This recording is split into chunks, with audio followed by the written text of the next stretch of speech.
नागौर जिले के पशु मेले केवल पशु व्यवसाय तक ही सीमित नहीं है, बल्कि राजस्थान की सांस्कृतिक विरासत भी है। सदियों से इंसानों और पशुओं का रिश्ता इस व्यवसाय को मजबूती देता आया है।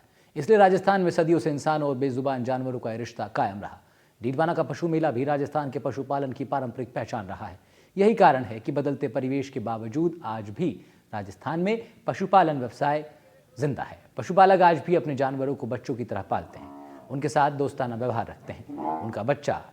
उनको अपने बच्चों की तरह ही वो श्रृंगार भी करते हैं। इसके चलते मवेशियों के श्रृंगार से जुड़ा व्यापार भी बड़े पैमाने पर होता है। डीडवाना पशु मेले में भी मवेशियों को सजाने संवरने की रंग बिरंगी दुकानें भी सज चुकी हैं। इन दुकानों पर ग्रामीण क्षेत्रों से बड़ी संख्या में किसान और पशुपालक अपने मवेशियों को सजाने के लिए अलग अलग आइटम खरीद रहे हैं। खास रिपोर्ट देखिए। मेले भारतीय संस्कृति की धरोहर है और अगर बात की जाए राजस्थानी पशु मेलों की, तो पशु मेले नागौर और डीडवाना जिले की सांस्कृतिक धरोहर है। इन पशु मेलों में न केवल पशु बिकते हैं, बल्कि यहाँ बड़े पैमाने पर व्यापार भी होता है, जिनमें पशु श्रृंगार से संबंधित सामग्रियां भी बिकने के लिए आती है। आप देख सकते हैं, ये दुकान है जहाँ पशु श्रृंगार से संबंधित जो आइटम है, वस्तुएं हैं, वो यहाँ बिकने के लिए आई है, जिनमें बेल्ट है, घुंघरू है और फूल और कई ऐसे घंटियां वगैरह है जो मवेशियों के सजावट के काम आती है। क्योंकि राजस्थान के जो पशुपालक होते हैं वे अपने पशुओं को बच्चों की तरह पालते हैं और उनका बच्चों की तरह श्रृंगार करते हैं। यहाँ अलग अलग तरह के आइटम है जिसे खरीदने के लिए दूर दूर से लोग आ रहे हैं। और यहाँ एक व्यक्ति हैं जो अपने घोड़े के लिए कुछ आइटम खरीदा है। हम इनसे बात करते हैं कहाँ से आए हैं और क्या इन्होंने आइटम खरीदा है। कहाँ से आए हैं, क्या नाम है आपका? लालू राम नाम बड़दू गाँव है। क्या खरीदा है आपने? घोड़ी के गिद्दी खरीदिया। घोड़ी खरीदी? घोड़ी के लिए आपके पास घोड़ी है? हाँ, घोड़ी है, श्रृंगार का ले लिया श्रृंगार। और क्या किस किस तरह से श्रृंगार करते हैं आप? श्रृंगार मुरा है, गिद्दी है, ऊपर की गिद्दी है, पिट्टा है, पिट्टा है, कई बात का श्रृंगार है, जो कंठा है, कई का जो है वो है श्रृंगार बने। जितना लुगाई का श्रृंगार हो तो ही घोड़ी के आप घोड़ी जो है आपके शादी विवाह में उसमें बेचते हैं क्या? ब्याह शादी में उसको सजावट के लिए पूरा सामान आप यहीं से लेते हैं? इस दुकान पर लिया। कितना समय हो गया आपको घोड़ी पालते हुए? घोड़ी पालता है 25 वर्ष। 25 वर्ष। तो श्रृंगार जैसे आप करते हो, जैसे अपन बच्चों का श्रृंगार करते हैं, उस तरह से क्या पूरे आपके घोड़ी के या और जानवरों के श्रृंगार करते हैं आप? ऊंट के वह श्रृंगार, घोड़ी के वह सबको वह श्रृंगार तो वही है नहीं। अब बुरा बक्कड़ा है, छोटा मुरा है, ये भैंसा का है, सब श्रृंगार मिलती हुई दुकान पर। तो जैसे इन्होंने बताया कि ये अपनी घोड़ी के लिए श्रृंगार के आइटम खरीदने के लिए आए हैं। यहाँ दुकानदार भी है, हम उनसे भी बात करते हैं कि उनसे जानकारी लेते हैं कि ये किस किस तरह के आइटम है। आपका नाम क्या है? मेरा नाम बंटी भाई। बंटी भाई, थोड़ा बताइए मेरे को कि ये जो आइटम है ये किस किस तरह के आइटम है और क्या क्या काम आता है? ये ऊंट के लिए आता है, ये घोड़े के लिए आता है, ये बैल के लिए आता है, ये ऊंट के लिए भी आता है। मतलब सभी सामान है ये सब। डॉग के भी है, ये डॉग के पट्टे भी है। ये डॉग के लिए? हाँ, डॉग के लिए। ये ऊंट के बांधने के लिए है। अच्छा। ये ऊंट के मोरे भी है, ये बैल के मोरे भी है। मतलब सब सामान है, मतलब सब सामान। हाँ जी। तो ये आप खुद बनाते हैं या कहीं से आप खरीदते हैं? नहीं, हम खुद ही बनाते हैं बेटे। हाँ, घर पे। कितने समय से आप ये काम कर रहे हैं? मेरे को हो गई 10 साल। 10 साल हो गए। हाँ जी। तो आप मतलब आपका परिवार भी ये काम करता है? सब परिवार सब शामिल काम करता है। तो आप हर पशु मेले में जाते हैं क्या? जैसे परबतसर है, नागौर है या लाडू? सभी मेले, परबतसर से पुष्कर तक पूरे मेले।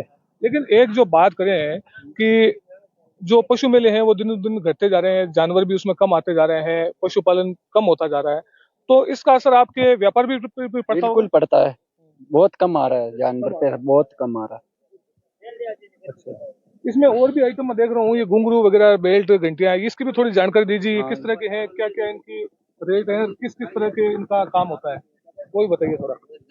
ये देखो, ये बकरी के लिए भी है, ये घोड़े के, बैल के लिए, और ये घुंघरू है जो गले के बांधने के लिए, ऊंट के घोड़े के लिए काम आता है। ये घंटी है, ये ऊंट के लिए, बैल के लिए काम आती है। अच्छा। और ये बेल्ट वगैरह है? ये है, ये पैर के बांधने के लिए, ऊंट के, घोड़े के, बैल के, सभी के काम आता है, मतलब ये। अच्छा। और ये जो रस्सियां वगैरह होती हैं, ये रस्सी वगैरह होते हैं ऊंट की मोरी बनाने के लिए, ऊंट की नकेल बनाने के लिए, उसी की तरफ के ये रस्सी होती है। क्या नाम है आपका? मेरा नाम बशीर खान है। बशीर खान है? हाँ जी। तो ये व्यापार आप कितने समय से कर रहे हैं? 35 साल। 35 साल से। ये 35 साल पहले अगर बात की जाए तो पशु मेलों का एक अलग ही उसकी रौनक थी। पशु भी खूब आते थे, व्यापारी भी खूब आते थे और इस तरह के आइटम की खूब बिक्री होती थी। आज के दौर में पशु मेले कम होते जा रहे हैं, लोग भी कम उनको खरीद रहे हैं।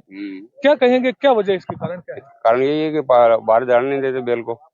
बेल बाहर रोको टाम हो रही है, इसलिए बेल बाहर नहीं जाते, तो पब्लिक बेल को होना छोड़ देती है, जाते नहीं है। अब ये कह रहे हैं कि भाई बेल को बाहर नहीं कटते ही करते हैं, कहीं करते तो है नहीं। अब ऐसा कोई जगह नहीं है जो बेल कटते, इसलिए बेल को खरीदने नहीं देते। बेल भर के ले जाते गाड़ी और पकड़ा पकड़ी करके तोड़ के उसको मारते छोड़ा देते, होना फिरते थे। तो इसका असर आपके व्यापार पर भी व्यापार पर बहुत ज्यादा पड़ा। इसलिए अगर 5 साल की अगर बात करें, पिछले 5 साल की, तो कितना व्यापार में कमी आई आपकी? बीच में 40% कमी आ गई। 40% कमी आई। हाँ जी, ये सब मेलों की ये स्थिति है? हाँ सभी किसी मेले में जाओ, हम सब मेला करते हैं। राजस्थान का जो भी मेला है पूरे मेला करते हैं। देख सकते हैं इन्होंने जिस तरह से जानकारी दी कि पशु मेलों में दिनों दिन कमी आती जा रही है, उसका असर जो है इनके व्यापार पर भी पड़ रहा है, क्योंकि यही इनकी आजीविका का साधन है। ये पशु श्रृंगार से संबंधित सामग्रियों को तैयार करके बेचते हैं और इसी से इनकी आजीविका चलती है। लेकिन बदलते दौर के साथ जहां पशुपालन कम हुआ है, वहीं दूसरी ओर कई ऐसे कारण हैं जिसके कारण पशु मेलों में कमी आई है और इसका असर इनके व्यापार पर भी देखा जा सकता है। पशु मेले में जो दुकानें लगी है पशु श्रृंगार की, वहां कुछ पशुपालक आए हैं अपने मवेशियों के श्रृंगार से संबंधित सामग्री लेने। हम इनसे बात करते हैं कहाँ से आए हैं और क्या आइटम इन्होंने खरीदा है। ऐसा क्या नाम है आपका? मेरा नाम रत्नाराम है। कौन सा गाँव आपका? गाँव बिंजासी है। तो आप ये बताइए, ये आप आइटम जो खरीदने के लिए आए हैं, हाँ। क्या आइटम आपने खरीदा है?